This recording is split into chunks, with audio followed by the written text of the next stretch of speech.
then here, bam, he catches Logan, goes to the body, and then does a little slap hook. Here we go, Logan Paul, Floyd Mayweather, mañana. So we got the media workout. It was like an hour long. So I took some of the best clips that I saw that I want to break down and go over a few things with you guys. Now in this case, I am Team Paul, YouTuber, influencer. I always go for the underdog. Whoever is the underdog, unless you're really unlikable, I'm gonna root for you. Now, with that being said, let's go over some of the stuff that I saw. Mainly the things that I'm looking for are instincts. When it comes to fighting, you can have all the technique in the world. Fight experience and hard sparring, those things help develop your instincts. Whereas pad work and mitt work and improves your technique, it improves your understanding of certain moves, and it can improve your skills, but instincts in competition is a whole other ballgame. It's the same thing with like football, basketball. You see people they're awesome in the gym, they can make jump shots in the gym. It's just different when it comes down to instincts. And the thing is, Floyd Mayweather is not like a big power puncher. He's not someone that relies on bullying you, beating you down with power. And if that was the case, I think Logan would have a much better chance, because it gives him a better puncher's chance, because fighters who are power punchers, they rely on that attribute of power, which makes them available to be hit more. They're not really playing that game of chess the entire time and being super cerebral in their game and super aware of everything. They're just looking for opportunities and biting down their mouthpiece and throwing punches.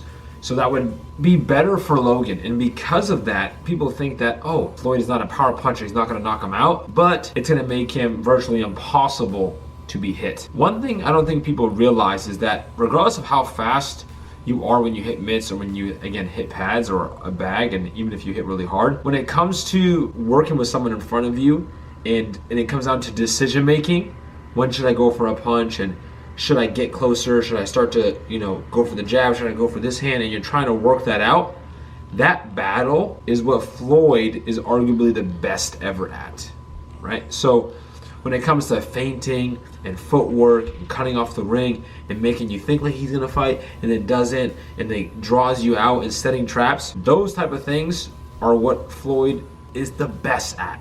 The best at ever when it comes to boxing. So Logan would need some incredible counter-punching instincts, or have the guts to be able to trade with Floyd and at the perfect time. And Floyd would need to make big mistakes repeatedly. Because let's say Logan knocks down Floyd. Let's say he catches him and knocks him down.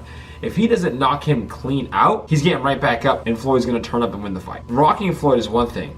Beating him is a whole other thing. So you'd have to literally knock him out to beat him. All right, here we go. Jabs. I noticed something here that, real quick, I want a couple more clips go by. Okay, bam. Right before he ends up getting caught. One thing I noticed is that he looks a little bit uncomfortable like training with the pads. He goes from like throwing punches and then like, oh, is he punching at me? And then back to punches, or like, okay, is he throwing at me? So he looks like he's hitting pads and doing mitt work, whereas you want to see a little bit more live work when it comes to this, especially when it comes to fight time. And then here, bam, he catches Logan, goes to the body, and then does a little slap hook right over. And I think the trainer was just trying to catch him on his glove, because you see he has his hand up, but Logan just dropped it at that time.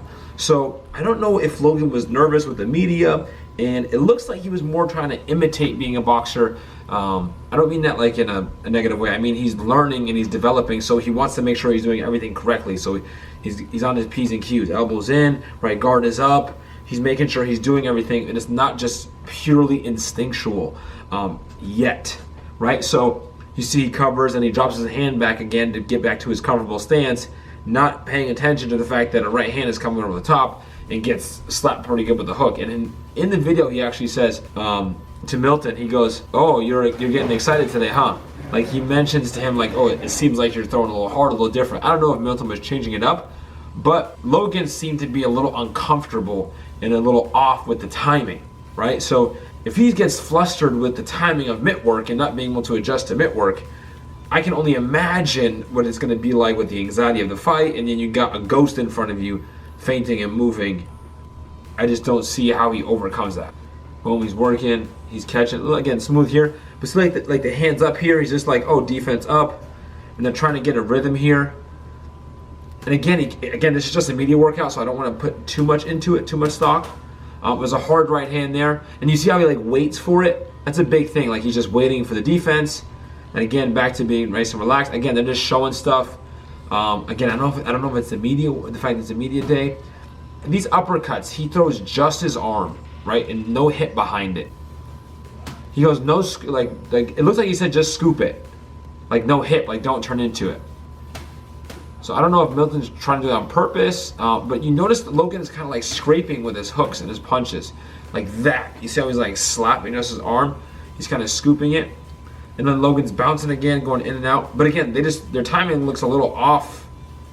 It doesn't look comfortable, like there's a little late there. And it looks like Logan's getting a little like flustered or frustrated. He starts hitting, I don't know if he's just showing power, but I don't know if you guys can tell, but the flow doesn't look like a great flow. Again, he's hitting soft, and he's moving again, just flowing in and out. Covers here, I think the cover is a little bit different. He doesn't usually cover a lot, so overall, his covers do look a little bit better. That I thought was that was very smooth and looked rehearsed, but it did look pretty smooth.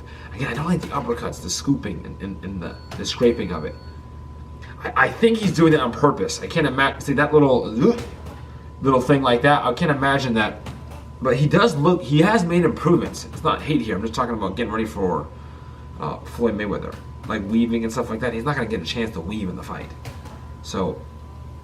And again, this part right here, he's throwing the arm hooks. If you look at his hips, you're seeing right here, you're seeing no hip movement, no drive. His back foot is not turning over. You're just seeing, then again, touched again, and his hands go up, and then he's like, okay, I gotta remember to do that. Like, these are things that if they're not automatic, so right there he's covering, again, right here, watch it, a little uncomfortable, like, okay. And then that was a big part too. He gets a little flustered and he resets, and you see him like really put meat behind that right hand. But he seemed to getting flustered by it, overwhelmed by it, and he goes, I kind of just shake it off and then resets. These are not good signs. He doesn't look very comfortable in the pocket, nor should he. Again, I don't have crazy expectations for Logan. He hasn't been boxing for a long time, but has a lot of experience. All right, so I got some mixed feelings about the media workout. A lot of things I didn't like is just the relationship between him and his trainer, who clearly have been trying to put together a game plan and a strategy to outbox Floyd. Number one, which just seems crazy to me, and it obviously seems crazy to everyone, but it makes sense. They're training to win the fight, so that's what they're gonna do. And then number two, how Logan responded and keeping his hands down and being a little flustered and a little off and a little jittery when the mitts got uncomfortable or the coordination seemed to be off. Right, and then not turning his hips on the punches. Everyone imagines Logan Paul is not going to look anything like he did versus KSI, right? He's going to be like a whole new level in order for him to land that crazy punch that he's going to land. I'm someone, again, who roots for the underdog, and I'm trying to scrape and search and dig for some sort of light that says, right there, that's going to be the thing. That's going to be the thing. That's the thing that's going to help him out. Maybe he can land that against Floyd, but I guess we shall see. I guess we will see. But I guess there's hope. That's all we got. Leave a like and subscribe. Ooh.